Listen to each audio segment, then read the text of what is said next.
create beautiful AI-generated imagery like this. By the end of today's video, you'll be able to make beautiful AI-generated images using Midjourney.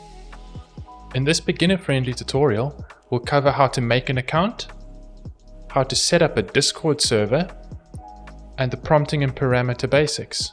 But first, let's make an account. Using your favorite search engine, go to midjourney.com. Click Join the Beta. It will navigate through to Discord, where it will ask you to enter your display name. After choosing a display name, click Continue. Discord will ask you for some personal information, enter your date of birth, and click Done. Next, navigate to your email inbox with the email address that you used to create your account. Look for a verification message from Midjourney and click Verify Email. After verifying your email, go back to Discord and click on the direct messages icon in the top left. You will see a message from the Midjourney bot. Click Accept Terms of Services and click Skip Tutorial. Next, you'll want to select a subscription plan. To do that, go back to midjourney.com and click Sign In if you're not already signed in. Once you've signed in, click on your profile name in the bottom left and then click Manage Subscription. There are a lot of options to choose from in the subscription plans. First, you can choose between monthly billing or annual billing. The yearly billing category offers a decent discount, but requires that you pay once off. The once off payment method can be kind of steep, and that's why I chose the basic monthly billing option at just $10 a month. But for you to decide on what is right for you, you'll need to take a look at the individual details for each of these options. Now that you've got your Midjourney account, you'll want to set up a Discord server. To do that, go back to Discord and click on the Add a Server button in the top left. You'll be greeted with a number of options. Click Create My Own. Click for me and my friends. You'll be greeted with another pop-up and click Add Your First App. Then search for Midjourney in the search bar. The Midjourney bot should be the first item in the search results page. Click on the Midjourney bot, then click Add to Server. You'll know it's worked if the Midjourney bot is now part of the members list. That's it. You've now got a Discord server. Next, we'll move on to basics of prompting and parameters. Next, go to the description of this video, copy and paste the Midjourney prompt template from there into your Midjourney server messages. The Midjourney prompt template looks something like this. It starts with the subject, shot direction, pose, location, lighting, style, capture method, mood, other, and finally the parameters element. Subject of your image can be anything that you want to be in the foreground. The shot direction tends to help with your framing, whether you want it to be side on, top down, straight on, that type of thing. Pose or action section of the Midjourney prompt template will allow you to control the subject of your image. Of course, you want to control the background as well, and that's why you select a location. Choosing a lighting for your image can help to set the mood. The style of your image is exactly what it sounds like.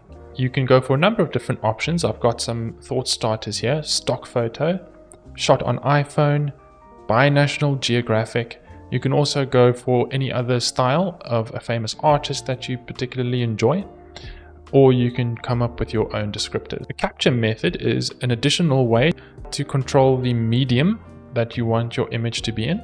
For example, you can make it a finger paint or crayons or a pencil sketch. You can even start to introduce camera branded names like Leica, Zeiss, or Nikon. Describing a particular mood that you'd like your image to convey can be very useful. It's also very complementary to think about your mood in relation to the lighting you've already described. The last thing we'll look at here is the other element of the prompt template.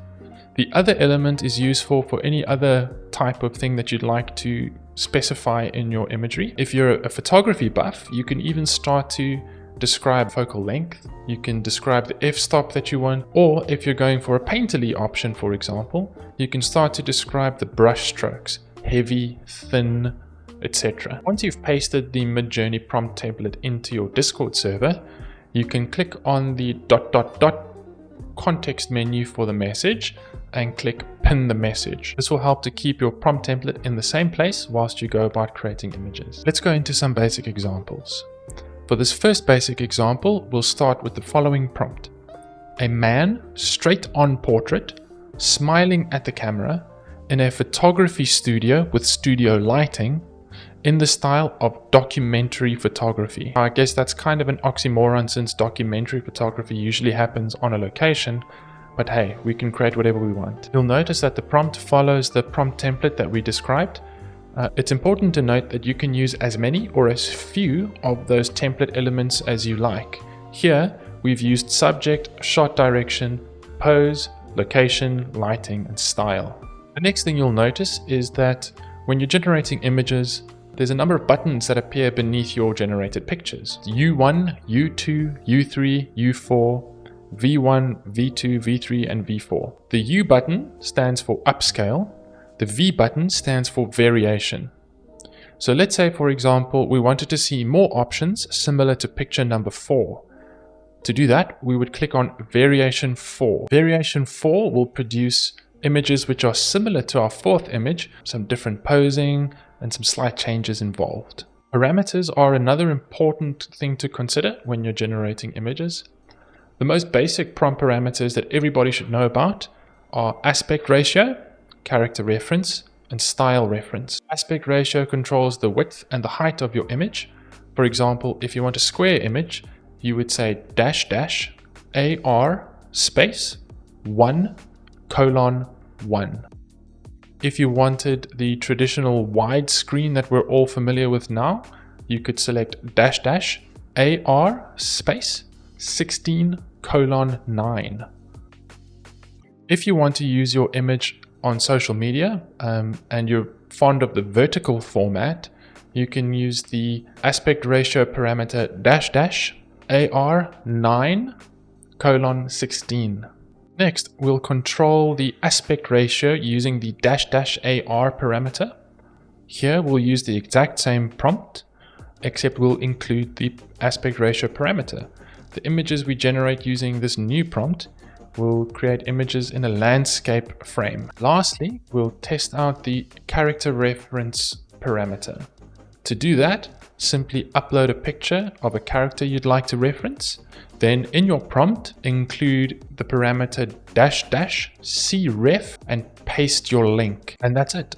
You now know how to create a Midjourney account. You know how to create a Discord server, and you know how to create basic prompts. For a written PDF version of this tutorial, you can go to the description box below and click on the Gumroad link. If you'd like to stay up to date on the latest Midjourney and AI tool news, like, follow, and subscribe to this YouTube channel.